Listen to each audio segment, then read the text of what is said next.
యథవకర్మ అంటే ఇదే. దగ్గర వాళ్ళు ఎప్పుడు అసూయ పడతారు, దగ్గర బంధువులు ఊళ్ళో వాళ్ళు అసూయ పడతారు. మీ ఊళ్ళో వాడు ఎంత పెద్దవాడు, వాడా చిన్నప్పుడు గోచి పెట్టుకు తిరిగేవాడు, కనీసం గోచి పెట్టుకున్నాడు సంతోషించారు, నువ్వు అది కూడా పెట్టుకున్నావా లేదు. ఈ యథవ మాట ఎందుకంటే వాడు గోచి పెట్టుకు తిరిగేవాడు, గోచి పెట్టుకు తిరగకపోతే ఏం చేస్తాడు. ఈ మాట ఎందుకంటే వాడంత అభివృద్ధిలోకి రావడం చూడలేక దగ్గర బంధువులు ఇలాగే వ్యాఖ్యానిస్తారు. ఆ బంధుత్వంలోనే ఉంది ఆ పెంట. స్నేహితులు ఇలా మాట్లాడరు, బంధువులు మాట్లాడతారు. మొత్తం మన జీవితం నాశనం అవడానికి రెండే కారణాలండి. ఒకటి నిలవబెట్టిన తిండి, రెండు నిలబెట్టలేని మనస్సు. ఈ రెండే కారణాలండి, ఈ రెండే కారణం. ప్రతిదీ ఫ్రిడ్జ్లో పెట్టి తింటున్నాం మనం, అదొక తద్దినం.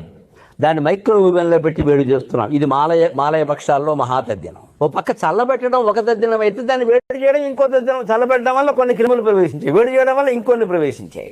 ఇది బట్టికెళ్ళి మనం నోట్లో పెడుతున్నాం, ఏమైపోతాడు పిల్లాడు. దానికి తోడు నిలబెట్టలేని మనస్సు. కొంతమందికి గోదావరి బెల్టెంబడి అధ్యక్ష తమకు తెలుసు. చెరువులలో తెలంగాణలో ఎర్ర రొయ్యలు దొరికేటి అధ్యక్ష. ఎర్ర కలర్ ఉండేటువంటి రొయ్యలు ఉండేది చిన్నప్పుడు, పొట్టు రొయ్యలు అట అధ్యక్ష. అది దానిలో చింతశీగురు శనగపప్పేసి వండితే బ్రహ్మాండంగా అద్భుతమైనటువంటి టేస్ట్తో నేను తిన్నా అధ్యక్ష చిన్నప్పుడు. కేసీఆర్ భయపడతాడే నాకు అర్థం కాదు, గమ్మతున్నాను. ఈ పవరు గవర్నమెంట్ నాకు లెక్కన. వాళ్ళకి ఏంది భయం ఇప్పుడు? కేసీఆర్ పైకి వెళ్తే యాండాకైనా పోతాడు. పోవన్నా కొట్లాడదామా, మీ దమ్మేందో మా దమ్మేందో తెలుసుకుందాం. ఇలా ఎన్నికల రంగంలో దూకిన ఒక ఇంటి ముందు బోర్డు పెడుతూ ఉంటారు, కుక్కలు ఉన్నాయి జాగ్రత్త అని. మనుషులు అంతకంటే ప్రమాదకారులు, ఆ బోర్డు పెట్టారు. నేను చూసినప్పుడల్లా అనుకుంటా, లోపల మనుషులు ఎంతకంటే ప్రమాదకారులు కదా, మేము ఉన్నాము జాగ్రత్త అని పెట్టలేము. కుక్కలు ఉన్నాయి జాగ్రత్త అంటారు. కుక్క ఏం చేస్తుంది? ఇంత రొట్టుముక్క వేస్తే ఊరుకుంటుంది. మనిషి అలా కాదు కదా, రొట్టుముక్క వేసిన వాడినే కరుస్తాడు కదా. మనుషులకు భయపడాలి కానీ కుక్కలకి ఎందుకంటే భయపడ్డాం.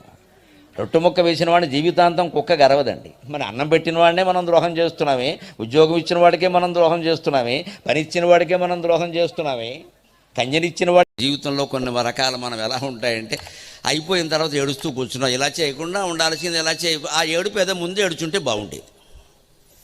అదే చాణక్య నీతి శాస్త్రంలో చెబుతాడు, పశ్చాత్తప్తేన అత అయిపోయిన తర్వాత ఏడుస్తూ ఉంది కదా బుద్ధి. ఒక సమస్యని 100 రకాల పరిష్కారం చేయొచ్చు. ఇప్పుడు జీవితం కోసం చెబుతున్నా, యువతరం ఎవరు కంగారు పడద్దు. ఉద్యోగం పోవచ్చు, సంసారంలో ఇబ్బందులు రావచ్చు, ప్రమోషన్ రాకపోవచ్చు, ఉన్న జీతం తగ్గిపోవచ్చు, పని భారం పెరగచ్చు. వెంటనే ఆత్మహత్య చేసేయకూడదు, కొంచెం ఆగాలి, ఓపిక పట్టాలి.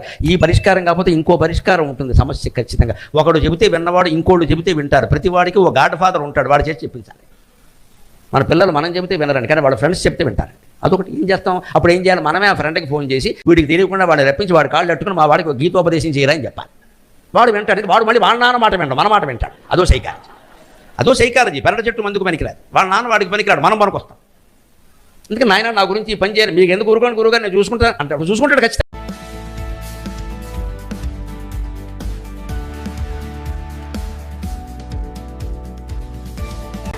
ఏదో చెప్తారు, ఇష్టం వచ్చినట్టు మాట్లాడతారు, అలవిగాని సామెతలు చెప్తారు, ఆపద ముక్కులు కూడా మొక్కుతారు. తీర్థం పోదాంపా తిమ్మక్క అంటే నువ్వు గుల్లే నేను సల్లే, యాడికి తోలుకపోతారో తెలియదు.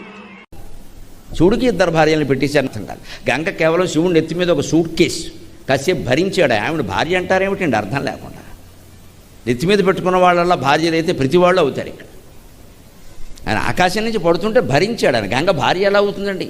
శివుడు కూడా రామచంద్రమూర్తి లేక ఏకపత్ని వ్రతుడు, ఆయనకి పార్వతే భార్య. ఆ పార్వతిని కూడా సతీదేవి మరణించాక చేసుకున్నాడు. అప్పుడు ఆవిడ భార్య, తర్వాత ఈవిడ భార్య.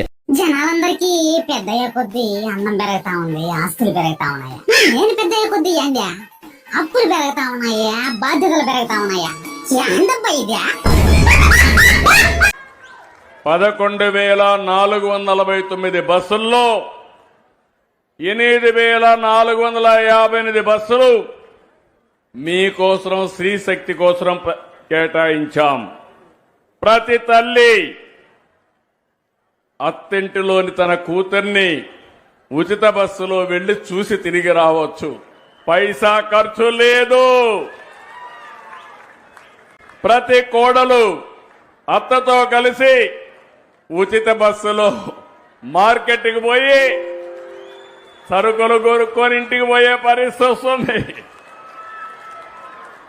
ప్రతి మహిళ, ప్రతి యువతి ఉద్యోగానికి విధులకు 1 రూపాయి ఖర్చు పెట్టకుండా అదనంగా డబ్బులు సంపాదించుకునే పరిస్థితి వస్తుంది. వృద్ధులు హాయిగా. భగవంతుడు మనం చూస్తూనే ఉన్నాడు. మనం భగవంతుడు చూడగలమా? విగ్రహ రూపంలో చూడడమే చాలా కష్టంగా ఉందండి. తిరుపతి వెళ్ళండి, దర్శనం అంటారు, లఘు దర్శనం అంటారు. మహాలఘు దర్శనం అంటే మెడబట్టి గంటడం ఏం లేదు. అక్కడ 30 గంటలు పడుతుంది దర్శనం. ఏం చూస్తావు దేవుణ్ణి? అక్కడ ఒక 5 నిమిషాలు చూడండి, ఇక్కడ ఒక 5 నిమిషాలే.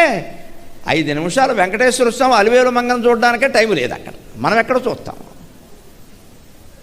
మనకంత జబ్బు అక్కడికే పెడతాం. మన ఊళ్ళోనే డోకిపర్రు దగ్గర స్వాతంత్ర దినోత్సవం సందర్భంగా ఆర్టీసీ బస్సుల్లో ఆడబిడ్డలకు స్త్రీ శక్తి పేరుతో ఉచిత ప్రయాణాన్ని కానుగ్గా ఇస్తున్నాం.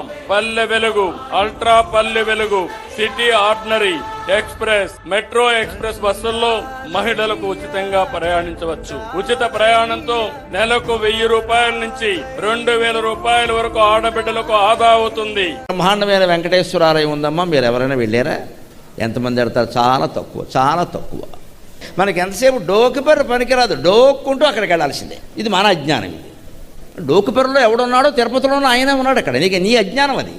ఓ తిరుపతి, శ్రీశైలం, కాశీ మొత్తం అవన్నీ చోట్ల అవినీతి వ్యాపారం పెరిగిపోయింది. ఇక్కడ వేరే చోట ఏమో అర్చకులకు జీతాలు లేకుండా తయారైంది. నా మాటల మీద ఏమాత్రం గౌరవం ఉన్నా, ఏ దేవాలయానికి వెళ్ళినా మీకు అతి సన్నిహిత. ఒక ఆయన వెనకడికి చెప్పిండట, రేపు మా ఇంట్లో లడ్డూల భోజనం. అంటే ఎప్పుడు చూసినా రేపే ఉంటుంది కదా, అంతే కదా? రేపు మా ఇంట్లో లడ్డూల భోజనం అని నువ్వు బోర్డు ఎప్పుడో కదే ఉంటుంది, ఎన్నడు పోయినా రేపే ఉంటుంది. Party decided and I'm contesting. What is the objection for you? No anxiety please.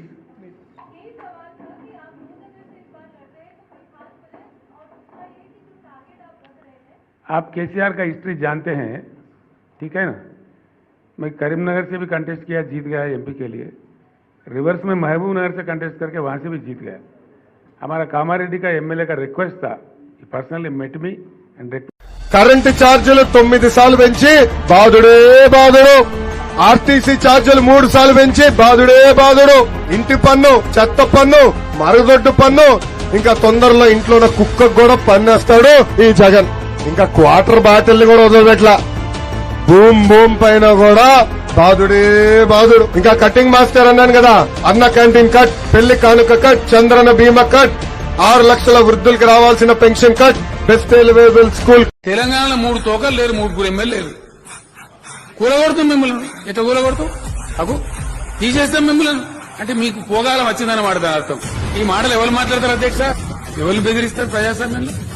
Lok Naik Jayaprakash Narayana ఒక తిరుగుబాటు చేసి పిలిపిస్తే 40-50 రోజుల జైళ్ల నుంచి పుట్టిన జనతా పార్టీ దేశం మీద జెండా ఎగరేసింది. That is the power of democracy.